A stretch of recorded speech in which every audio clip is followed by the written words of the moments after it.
Hey y'all, it's Greg Bullmash back with my second book review. Domino Theory is the first book in a three-volume dystopian sci-fi trilogy by Christopher White and Monica Laporta. I haven't read the other two yet, but I intend to.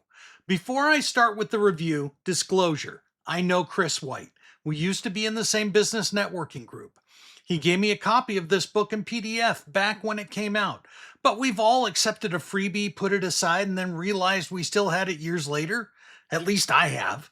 But I've never been the type to tell anyone over 13 that something they did was great if it wasn't. If I didn't like it, I just would not review it. So the book starts sort of abruptly with Iris, one of the two main characters, being chased by what passes for cops in her part of the world.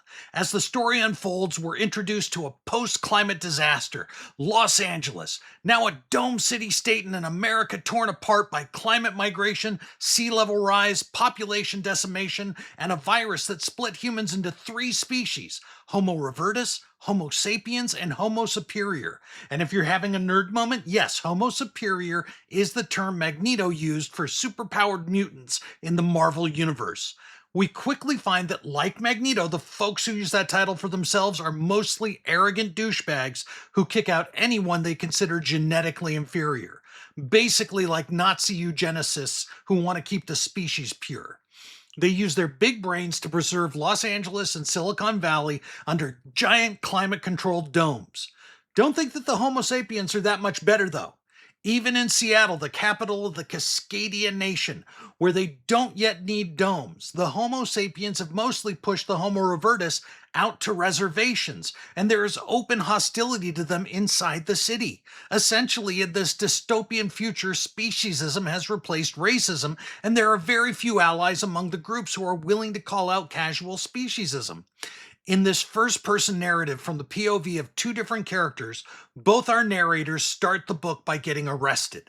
Iris, the defective Homo superior, gets arrested for being more defective than allowed. And Xander, the son of the first president of the Cascadian Nation, gets arrested for beating up a racist who was picking on a Revertus kid. Their arrests set them on a collision course with each other and some serious intrigue.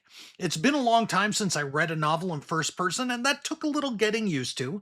My one gripe with it was, though each chapter is from the POV of one character, once the worlds of Iris and Xander start colliding, I sometimes lost track of whose eyes I was seeing through until an observation about their own state reclarified it. But maybe that's me. Sometimes I read too fast for my own good.